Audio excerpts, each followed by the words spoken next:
Did you think you were going to turn 100? Never. Never. I take no credit for it. That's all in God's hands. I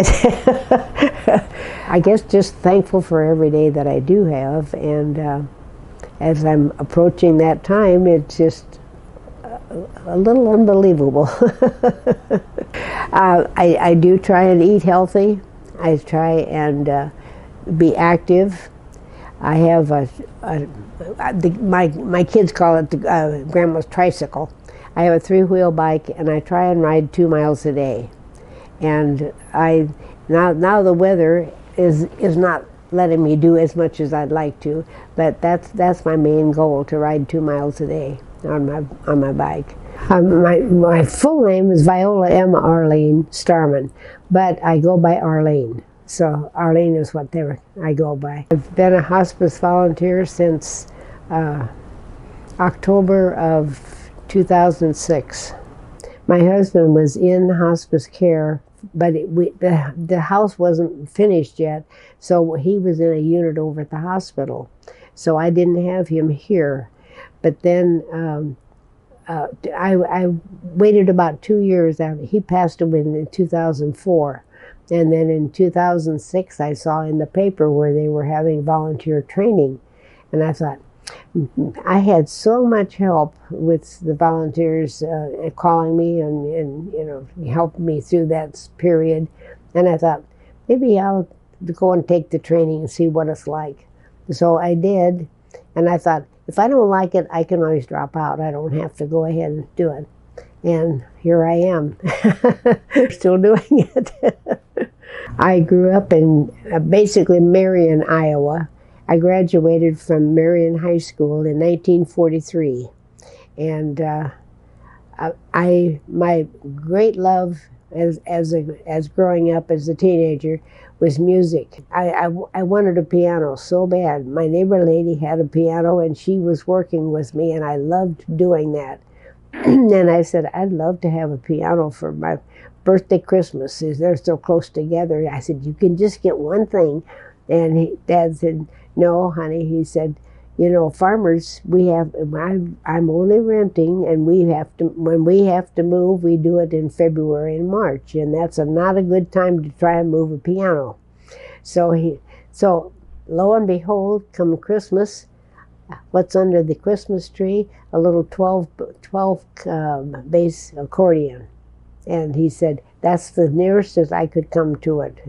So I had an accordion, and they signed me up for lessons in Cedar Rapids.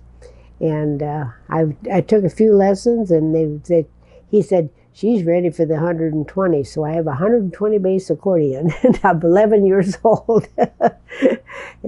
But that was my life. I loved it. And I took lessons for many years, and eventually became an accordion teacher here in Burlington.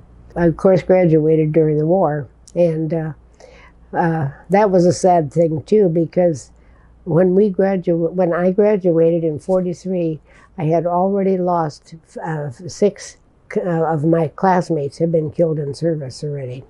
So their parents had to walk across and get their diplomas. That was a sad day, which should have been a good one. But anyway, my sister's husband was to be going into the Navy, and they lived here in Burlington. And so between my mom and my sister, they decided that instead of me getting an apartment in Cedar Rapids and a job, that I should come to Burlington and help her with her, because she was expecting her 3rd child. So here I was. So I got a job here in Burlington and lived with my sister, met my husband, and we were married in 1945.